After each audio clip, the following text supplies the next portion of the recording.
Eto nakasama po natin, nasa linya na mula naman sa Las Piñas, malapit lang, 53 years old. Dati po siyang gumagawa ng duyan at nagtatrabaho bilang isang construction worker. Solo parent po, hindi lang isa, 5 anak po ang kanyang binubuhay. Last year pa siya nagsimulang makinig sa ating programa, si Ferilyn Patige. Good morning, Ferilyn. Good morning, ma'am. Good morning po. Ang nagtatrabaho sa construction worker, ikaw o yung dati mong partner? Hindi, ma'am, ako mismo. Ikaw mismo, anong trabaho po niyo po exactly dyan sa construction? Una kong pasok, ma'am, dyan sa may Okada, grouter po. Grouter ka? Grouter. Yung Yes, ma'am. Yung tiles? iwang ng tiles, Sa pagkapag tiles. pinagtabi sila, mayroon niyang maliit na space. Yes, Yun po oo. ang Ikaw titimpla yung- namin ng tao. Oo, Grouter, taga-timpla, tagalagay ng grouter. grout. Yung sa gitna nung tiles. Maliban sa pagiging grouter, ano pa ang iyong alam sa construction? Perilyn. Nagiging cylinder din po ako, sir. Ano daw? Sealant applicator. Sealanter. Yung, Sealant applicator. Mm-mm. yes, ma'am. Oh, yun. Okay, Ayos so ah. grouter, Sealanter. Okay. Ano pa daw? Opo. Ano pa ang ano mo? Pag wala po yung materialis ng grout o kaya sealant, doon po kami sa housekeeping, magtulong magbuhat ng mga tinibag na simento, ilagay doon Ayun. sa So, basurahan. ikaw ba ay nagsisimento rin? Hindi, sir. Kami lang po yung nagliligpit sa mga kalat ng mason. Kasi mga kalat nila na kasi tinibag kung sa nagsisimento ka, ang tawag sa cementer. Cementologist. Cementologist. Pero, Grouter, sealanter, kung Cementer. cementer. oo. Okay? Oo, huwag mo lang ganyan. Cementerio. Cementer. Hindi, joke lang. Pero ang galing Okay, ni ate, sige. no?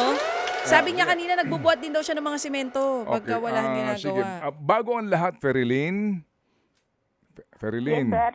Oo. Bago ang lahat, ano muna yung aral natin kahapon? Sige nga. Ayong araw kahapon sa Lucas 2:7, sinilang niya ang panganay niya na isang lalaki. Binalot niya ng lampin ang sanggol at inihiga sa sabsaban dahil walang lugar para sa kanila sa mga bahay panuluyan. Amen. Amen. Ito nga yung yung paliwanag ni Brad, no, kung paano sinilang ang Panginoon, yung pong kapayakan ng kanya pong pagsilang ay sana nga maging ehemplo po sa ating lahat. Ferilyn, single parent ka. Yes, sir. Matagal na po. 5 ang anak mo. Yes, sir. Lahat Wala na akong supply sa tatay. lahat na sa'yo? Nasa akin lahat, sir. Pero yung dalawa, may asawa na ngayon. Okay, so yung 3 na sa'yo. Opo, nasa akin yung 3. Pero bago ako na-stroke, nagkaroon pa ako ng isang ampon na pamangkin ko rin dahil namatay ang nanay niya. Bali, 3 ang nag-aaral sa akin ngayon. Oh, na-stroke ikaw. Yes, sir. Noong May 24, At this year. sino nag-aalaga sa'yo? Yung mga anak ko, sir. Tapos, hindi naman ako pwede maghanap buhay. Yung pinakaati nila, yun yung tumigil sa pag-aaral. Yan na yun yung breadwinner ngayon sa bahay. Yung 2 may asawa, babae lalaki itong anak mo? Opo, nandun sa Bulacan yung isa. Ang isa nandun sa Taytay. Sino yung nag-aaral na huminto para alagaan ka? Ilang taon yon?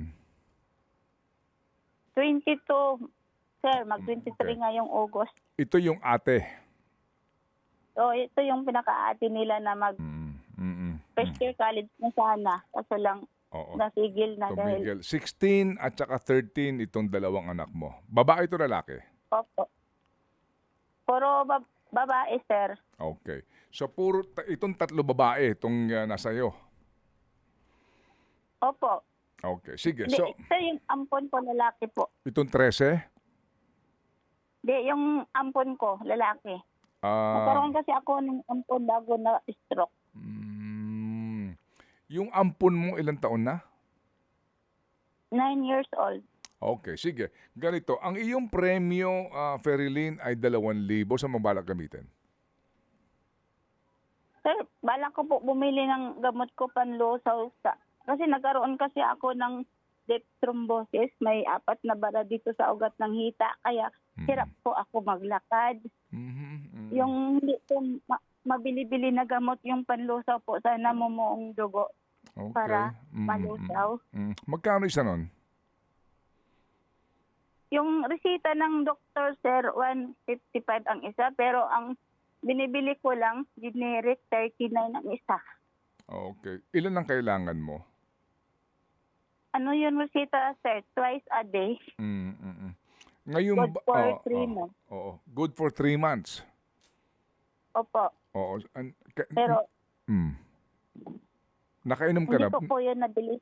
Sige, ganito ha. Kami muna yung magpapaalam sa ating mga viewers sa 1PH. Yes po. Merry Christmas po sa inyong lahat at See doon you po all sa mga next gusto pa rin pong panoorin po itong ating ugnayan kay Ferilyn, you may watch us sa Channel 19 still on Signal TV. Yes po. So okay, so have a good weekend and thank you 1PH. Salamat po na marami. God bless you ang ating mga kaagapay at kapatid sa 1PH. We'll see you again on Monday. Thank you.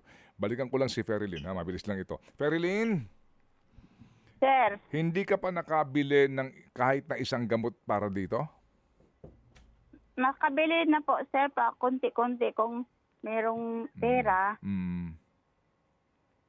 Pero hindi sunod-sunod. Kasi sabi ng doktor, dapat daw sunod-sunod. Okay, sige. Tapos sa pambili.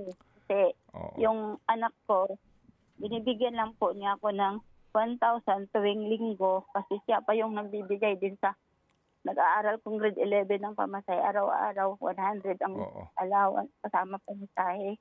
Binibigyan ka na magkano per week nung anak mo? Yung anak ko nagtatrabaho 1,000, sir. Budget na po yun sa pagkain sa kasagamot ko.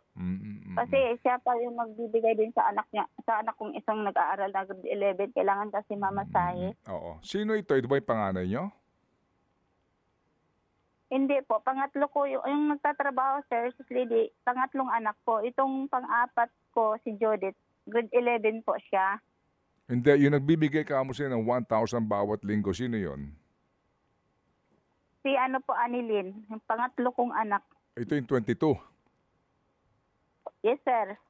Oh, ito yung tumigil. Opo, siya po yung tumigil sa pag-aaral. At siya nagtatrabaho. Siya na yun tagtrabaho para sa amin, sir. Anong, Kasi anong di po trabaho? kaya. Anong trabaho niya? First lady po. Saan? Dito lang po sa may Alabang. Sige. Ferilyn, saan ka pinanganak? Sa Agusan del Sur, sir. Bisaya. Okay. At napadpad ka ng Las Piñas dahil sa mister mo? Hindi, sir. Nung nagtatrabaho ako, nakapag-lady guard kasi ako, sir, dito sa Alabang. Tapos, noong kumikita pa ako, nakakuha ako ng sanla na bahay, sanla tira. Okay. Kaya, opo. Okay. Kasi Sige. nasa 10 years service ako ng lady guard noon, Okay. bago naging construction worker.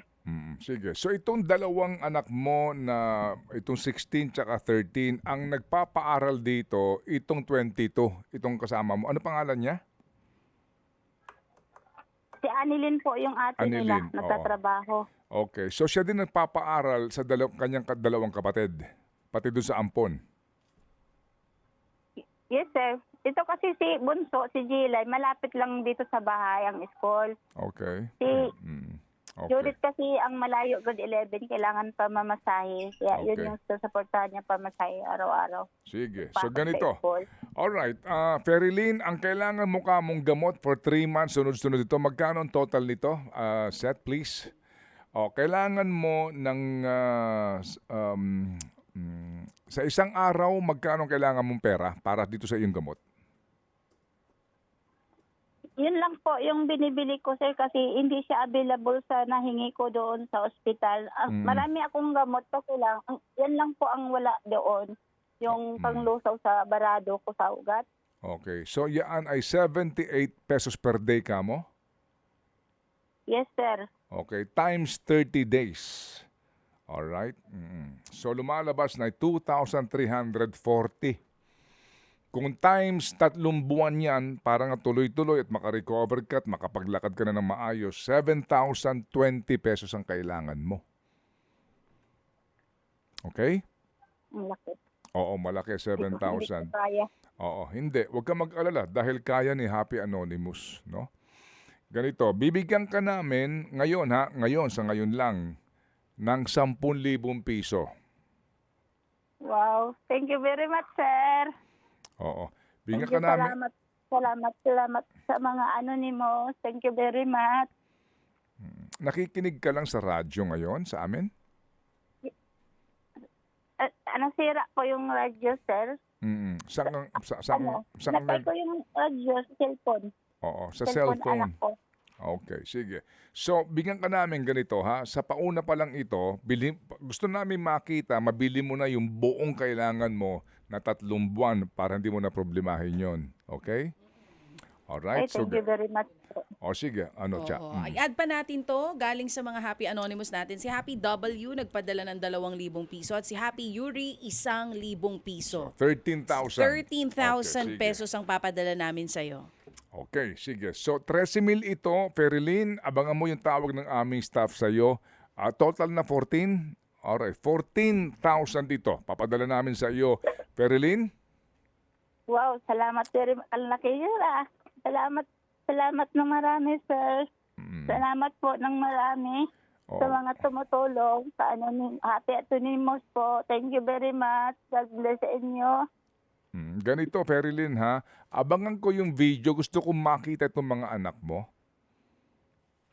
Sige, sir. O, sige. Pag nakita namin sila, muli kaming tatawag sa iyo. Okay? Sige, sir. Oo, at gusto ko Sige rin po. at gusto ko rin maka-recover ka, ha. Gusto kitang makita, gusto kitang mas lubos na makilala, gusto namin maging productive ka at ito pa lamang ang simula nitong ating ugnayan. Ang akin lang dito, Ferilyn, huwag ka sa amin magpasalamat, higit sa lahat sa Panginoon dahil nakakapagsalita ka ng maayos despite your stroke. At gayon nga, pasalamat din tayo sa mga nag-ambag-ambagan para sa iyo. It's 14,000 pesos. Go ahead, Ferilyn. Thank you very much. Una po, salamat po sa Panginoon. Pinagdadasal ko talagang matawagan niyo ako, sir. Kasi gusto ko kasi magkaroon ng kahit maliit na hanap buhay para makatulong pa sa anak ko na nagsuporta sa amin. Kaya lagi ako nanalangin na matawagan ako. Ngayon, thank you very much po, Lord, na natawagan na ako ninyo, sir. Salamat din po sa mga Happy Anonymous na handang tumulong sa mga kagaya ko na ngailangan talaga ng tulong. Salamat po sa inyong lahat. Bahala na po ang Panginoon sa inyo magbalo sa inyong kabutihan sa mga nangangailangan sa kagaya ko. Thank you very much, sir, ma'am, Katla. Thank you po. Ferilyn, walang anuman, kami ay nagpapasalamat sa iyo, ha? Dito sa iyong pagkakwento ng iyong kwentong buhay. At ako naniniwala na ito pa lang ang simula natin. Okay? Sige, basta abangan mo yung tawag ng staff namin at muli kaming tatawag sa iyo. Ito ang simula dito sa iyong kahilingan na magkaroon ng pagkakataon na makarecover sa iyong kinasadlakan at higit sa lahat maging productive at makatulong ka sa iyong anak na tanging tumutulong sa iyo at sa iyong mga anak na nag-aaral. Okay, Ferilyn, muli salamat na marami. Ngayon pa lang ang aming bate, definitely maligayang Pasko. Ferilyn? Okay? Thank you po. Thank you, very Ferilyn. much. Thank you.